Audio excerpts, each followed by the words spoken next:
दोस्तों, आज हम एक ऐसी कहानी सुनने जा रहे हैं जो हमें चुप रहने की शक्ति के बारे में सिखाएगी। यह कहानी हमें बताएगी कि कैसे मौन रहकर हम अपने भीतर की शक्तियों को पहचान सकते हैं और जीवन में शांति और सफलता पा सकते हैं। यह कहानी गौतम बुद्ध और उनके शिष्यों के जीवन से जुड़ी है, जो हमें यह समझाती है कि शब्दों की ताकत कितनी बड़ी हो सकती है और कैसे चुप रहकर हम अपने जीवन को बदल सकते हैं। एक बार गौतम बुद्ध अपने आश्रम में बैठे हुए थे। उनके आसपास उनके शिष्यों का एक बड़ा समूह था। बुद्ध ने अपने शिष्यों से कहा, दुनिया का सबसे तेज हथियार हमारी जुबान है।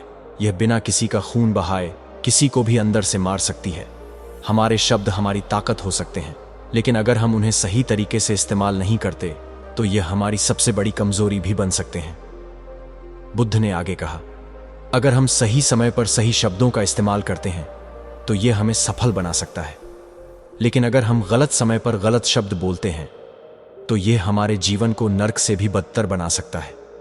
इसीलिए हमें यह सीखना चाहिए कि कब बोलना है और कब चुप रहना है। प्राचीन समय में जापान में एक प्रसिद्ध बौद्ध भिक्षु रहते थे, जिनका नाम रिसाई था। वह जंगल में एकांत में रहते थे और ध्यान में लीन रहते थे। एक दिन एक राजकुमार उनके पास आया और बोला, हे भिक्षु, मेरे पास सब कुछ है, दौलत, शोहरत, सुख सुविधाएं, लेकिन फिर भी मेरे मन में इतनी अशांति क्यों है? मैं हमेशा थका हुआ और परेशान महसूस करता हूं। रिसाई ने राजकुमार की बात ध्यान से सुनी और कहा, तुम्हारे प्रश्न का उत्तर तुम्हारे भीतर ही है। तुमने कभी इसे ढूंढने की कोशिश नहीं की। मैं तुम्हारे साथ एक प्रयोग करना चाहता हूं, क्या तुम मेरा साथ दोगे? राजकुमार ने हां कहा। रिसाई ने कहा, अगले 15 दिनों तक तुम मेरे आश्रम में रहोगे। इन दिनों में तुम एक सामान्य व्यक्ति की तरह रहोगे और जितना हो सके कम बोलोगे। राजकुमार ने इस प्रस्ताव को स्वीकार कर लिया। पहले दिन उसे लगा कि उसका मन और भी अधिक बेचैन हो गया है। उसके मन में तरह तरह के विचार आने लगे, लेकिन वह चुप रहा। धीरे धीरे उसे अपने भीतर एक अजीब सी शांति महसूस होने लगी। वह प्रकृति को निहारने लगा। पेड़ों, फूलों और पक्षियों को देखकर उसने पहली बार महसूस किया कि उसके आसपास कितनी सुंदरता है। 15 दिन बीत गए। राजकुमार ने रिसाई से कहा, मैंने अपने प्रश्न का उत्तर पा लिया है। मैंने सीखा कि ज्यादा बोलने और नकारात्मक सोचने से मेरा मन अशांत हो रहा था। चुप रहकर मैंने अपने भीतर की शांति को पहचाना है। गौतम बुद्ध ने एक बार कहा था, मौन रहने से व्यक्ति अपने भीतर की ओर मुड़ता है।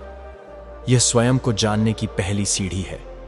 जो व्यक्ति चुप रहना सीख लेता है, वह अपने भीतर की असीम शक्तियों को पहचान लेता है। बुद्ध ने आगे कहा, अगर तुम चुप रहना सीख लो तो तुम्हारे जीवन की 90% समस्याएं खत्म हो जाएंगी। झगड़े, फसाद और उपद्रव सभी शब्दों से पैदा होते हैं। इसलिए जितना हो सके कम बोलो और अपने भीतर की ओर ध्यान दो। दोस्तों, इस कहानी से हमें यह सीख मिलती है कि चुप रहना एक बहुत बड़ी शक्ति है। जो लोग ज्यादा बोलते हैं वे अक्सर अपनी ऊर्जा बर्बाद कर देते हैं और अपने लक्ष्य से भटक जाते हैं, लेकिन जो लोग चुप रहकर अपने भीतर की ओर ध्यान देते हैं वे जीवन में सफलता और शांति पाते हैं। तो दोस्तों, अगर आप भी अपने जीवन में शांति और सफलता चाहते हैं तो चुप रहने की शक्ति को समझिए।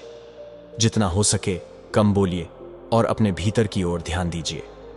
यही सच्चा ज्ञान है। दोस्तों, यह कहानी आपको कैसी लगी? क्या आपने भी कभी चुप रहकर अपने भीतर की शक्ति को महसूस किया है? अपने विचार हमें कमेंट में जरूर बताएं। अगर आपको यह कहानी पसंद आई हो तो इस वीडियो को लाइक और शेयर करें और हमारे चैनल को सब्सक्राइब करना ना भूलें। हम आपके लिए ऐसी ही और प्रेरणादायक कहानियां लेकर आते रहेंगे। धन्यवाद।